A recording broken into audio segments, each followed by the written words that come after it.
Okay, that's a real good question. In 1971, I graduated from high school, and I signed a professional baseball contract with the St. Louis Cardinals. And I had 2 good years with them. And what happened there is that they released me right there.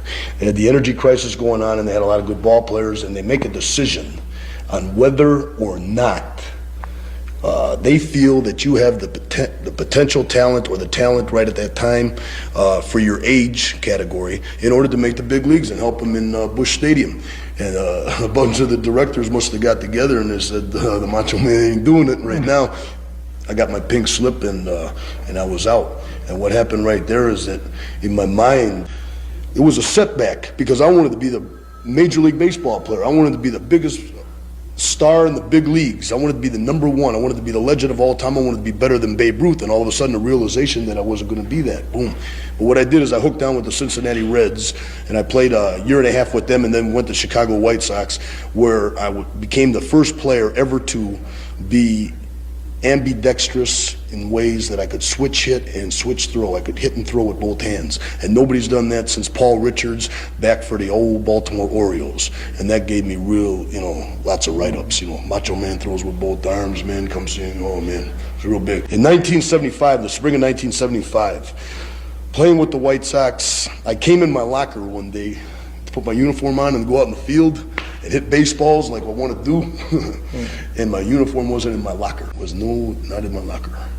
And I said, where's my uniform? Where is my uniform? My uniform is not in my locker.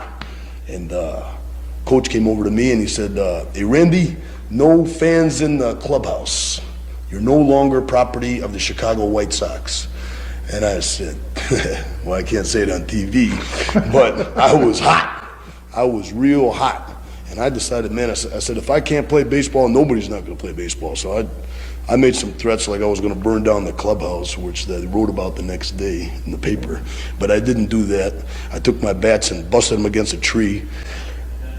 The realization did not get hurt. See, that's what people say, man, I got hurt or I was going to get married or something. There's always an excuse. I didn't make it. I made it real far, and I was a real good athlete and a heck of a baseball player, but not to the major leagues. I didn't do it. So I went into professional wrestling. And what I did in professional wrestling is use that same attitude and found out that it was a blessing that they took the uniform out of my locker. And it's great for the history of professional wrestling because it is now known 100% all over the world that the Macho Man Randy Savage is the greatest professional wrestler of all time.